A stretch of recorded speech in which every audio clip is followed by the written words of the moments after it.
唔好再唔信了。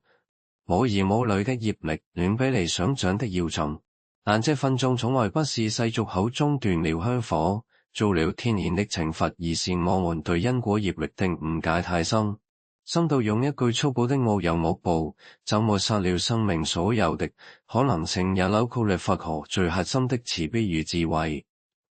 在佛學的究竟義理中，有子無子只是因緣和合的顯現，真正決定業力走向嘅，從來唔係你有冇生下孩子，而是你如何對待生命，如何安放自己嘅起心動念。很多人不知道佛學中所說的絕子業，從來不是只有惡報一種，它分為三種截然不同的境遇，對應着三種完全不同的因果。第一種係前世緣力所致主動選擇無牽無掛嘅人生，第二種是今生因緣未到或身體時代等客觀因素使然，第三種才是黃色惡業成熟，需要透過行善來轉化。絕大多數人對無兒無女的恐懼都源於看到得第三種，卻忽略了前兩種更常見到更深刻的因緣。法華經云：諸法從本來想自寂滅相，所有嘅現象包括有子無子，本質上都冇絕對嘅好壞對錯。世俗眼中嘅子只係血脈嘅傳承，養老嘅依靠，光宗耀祖嘅工具，但喺佛學嘅視覺中，子被稱為福田，佢係修行路上嘅一種緣分，一種考驗，更是一種福報嘅顯現。但這份福田並非人人都能擁有，也並非擁有者就一定能收穫圓滿。空與無子嘅境遇都唔係人生嘅終點，而是另一種修行嘅起點。三個跨越古今嘅故仔道破無子嘅真相。先思長者，無子是前世願力的顯現。好印度王舍聖有一位名叫善思嘅長者，佢富甲一方，經營住全城最大嘅商隊，一生樂善好施，從不欺詐百姓。但佢有一個無法言說嘅痛苦，年過半百，膝下無子。喺嗰個時代，無子被認為係最大嘅不幸，街坊鄰里都喺背後議論，話佢前世一定做咗大惡業，所以誓要承受冚家產嘅果報。善思長者聽咗呢啲流言，內心痛苦萬分。他四處求神拜佛，散盡千金求子，卻始終沒有結果。直到有一天，佛陀來到王舍城講法，佢剛好嚟前去探佢，喺佛陀面前淚流滿面。世尊，我一生行善積德，為何老天如此不公，唔俾我一個仔子？佛陀睇住佢露出慈悲嘅微笑，你認為有子才是福報啊？善思長者愣住了，不知如何回答。佛陀接住講了他的前世，很多世以前，他是一個貧苦的農夫，辛勤勞作卻收成微薄。有一年鬧饑荒，一群修行者發願到他嘅。他雖然家裏只剩下最後一點糧食，卻毫不猶豫地全部布施了出去。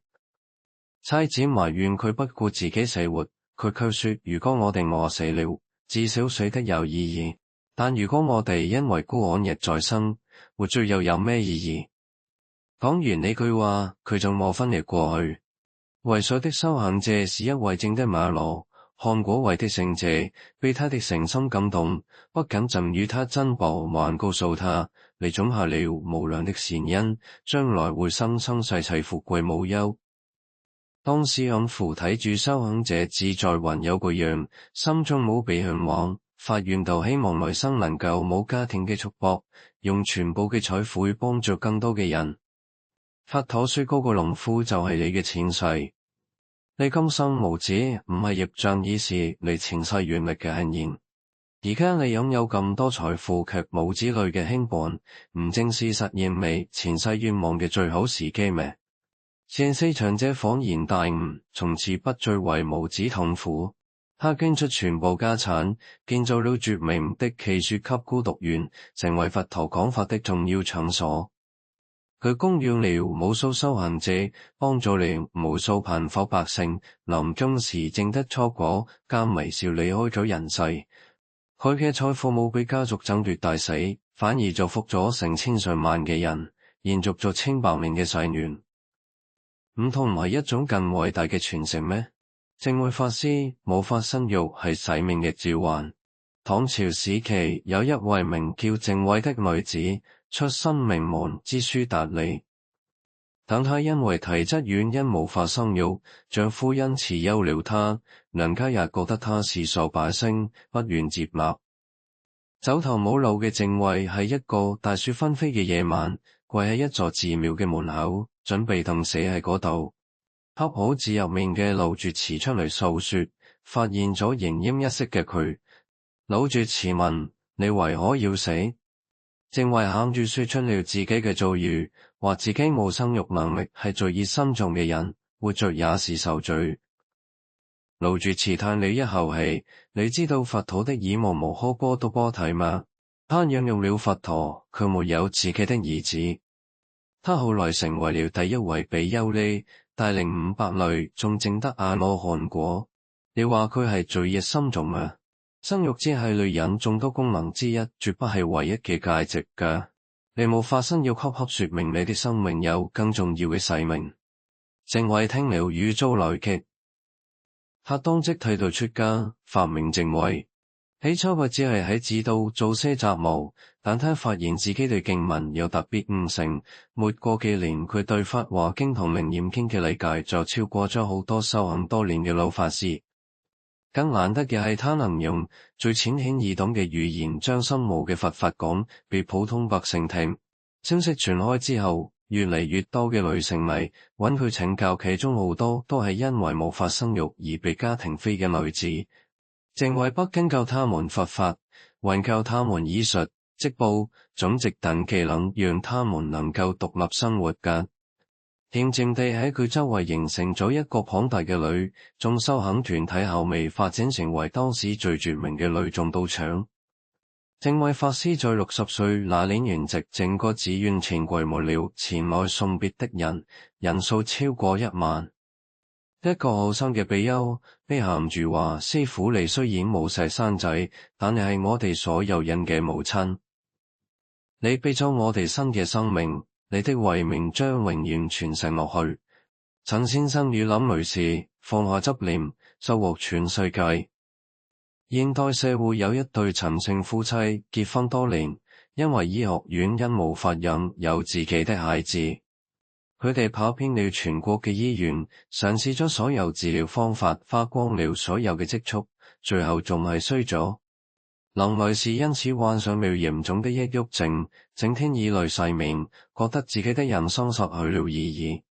有一日，林女士喺整理軼事，翻出了外婆留給她的本地藏經，她隨手翻開，看到了字念一句話：眾生度盡方證菩提，地獄未空，誓不成佛。呢句話似一道閃電，擊穿了她心中的陰霾。他上地藏菩薩連成佛都可以演孝，只為了救度眾生，而我卻因為一個未出生的孩子就放棄了自己的人生，這不是太下雨了嗎？佢同老公商量，決定不再糾結於生育嘅問題，而是去做一些真正有意義嘅事情。佢哋用原本準備繼續治療嘅錢，去山區資助了10名失學兒童。第一次收到仔們歪歪扭扭嘅感謝信時，林女士喊咗，但今次係感動的淚水。她發現幫助呢啲仔帶嚟嘅滿足感，遠遠超過咗佢曾經對生育嘅渴望。從那以後，兩公婆開始長期資助貧困兒童，不僅提供經濟幫助，仲經常去看望呢啲仔，陪伴佢嘅成長。10年過去了，佢哋資助嘅仔有的考上了大學，有的學到了技能，揾到工作，都有了唔錯嘅未來。在一次團聚會上，一個已經大學畢業嘅女仔握住林女士自首話：阿姨喺我哋心，你同阿叔就係我哋嘅父母，冇你們就冇今日嘅我哋。一下，林女士終於徹底放下咗心中嘅遺憾。她明白所謂嘅父母子女緣分，唔一定要透過血緣嚟連接。她和丈夫雖然沒有親生孩子，但他們擁有了幾十個生命相通的孩子，呢啲仔將來都會幫助更多嘅人。呢種善嘅傳遞過單純嘅基因延續要深遠得多。更神奇嘅係喺呢個過程中，林女士嘅抑鬱症完全好咗，她變得開朗、自信、充滿活力。業力嘅真相，發心比認識更重要。這三個故事橫跨古今，卻揭示了同一個真相：無知絕非必然的惡報，關鍵在於你如何看待、如何應對、如何轉化。嗰啲能夠放下執念，揾到生命重大意義嘅人，佢哋積累嘅福報遠遠超過嗰啲只係為咗傳宗接代而生育嘅人。在佛教的教義裏，業力的運作有一個非常重要的原則，叫做業有心造。同樣一件事，因為發生不同造成的業力完全不同。比如話，同樣係生育仔，如果係出於真心嘅想要俾一個生命成長嘅機會，想要陪伴佢、教育佢，就係善因。但如果係為咗傳宗接代、養兒防老、光宗耀祖，甚至將孩子當作自己嘅身家同工具，呢種發心就唔係純粹嘅善，反而會種下執念嘅苦因。同樣嘅道理，同樣係唔生育，如果係出於自私自利，只想探討享樂、逃避責任，確實會種下未來辜負嘅業因。但如果係經過深思熟慮，認為自己目前嘅條件唔適合養育仔，抑或想要將精力用喺更有意義嘅事情上，比如修行、慈善事業，呢種選擇本身並冇惡業，反而可能係大福報嘅開始。集那含經中，佛陀明確指出，生命的價值不在於血脈的延續，而在於慧命的傳承。乜嘢係慧命？就係覺悟嘅智慧，就係慈悲嘅心念，就係能夠利益眾生嘅善行。血脈嘅傳承係短暫的，一個人嘅基因可能係幾代之後就消失了，但慧命的傳承是永恆的。一個偉大的思想，一個慈悲的行為可以流傳千年萬年，影響無數的生命。佛陀當年放棄了皇宮的富貴，離開了妻子和兒子出家修行，難道是因為他業障深重嗎？恰恰相反，佢係睇到咗眾生嘅苦難，揀咗一條更偉大嘅道路。佢雖然冇親生子女，但佢嘅弟子遍佈天下，佢嘅佛法影響咗2500多年嘅人類歷史。唔通唔係最偉大嘅傳承咩？放下執着，活出自己嘅生命價值。而家嘅社會越嚟越多嘅人選擇唔生育，抑或因為各種原因冇子女，唔係一個需要恐慌或批判嘅現象，而是一個需要理解和尊重嘅現實。每個人嘅因緣不同，使命不同，有啲人嘅使命係喺家庭中修行，透過養育子女嚟學習無私的愛；有啲人嘅使命係走出家庭嘅框架，去幫助更多嘅眾生。呢兩種都係正當嘅道路，都值得尊重，都能成就圓滿嘅人生嘅。我哋要警惕嘅唔係冇兒無女本身，而是對無兒無女嘅執着。好多人一生痛苦，唔係因為冇仔，而是因為佢哋被必須要有仔呢個觀念綁架咗。佢哋為咗生仔不惜花費巨額嘅醫療事費，遭受身體和心理嘅傷痛折磨。佢哋為咗生仔，不惜犧牲自己嘅事業先健康同幸福。佢哋甚至因為冇仔，以否定自己嘅全部人生價值嘅。金剛經告訴我們，凡所有相，皆是虛妄。有知冇知都係因緣生滅嘅相，都唔係永恆不變嘅實相。當你放下對呢個相嘅執着，你才能真正體會到生命嘅自在。你會發現生命中有太多美好的事情值得去做，有太多的人值得去愛，有太多的意義值得去追尋。如果你正好係一個無兒無女嘅人，請不要被世俗嘅言論所傷害。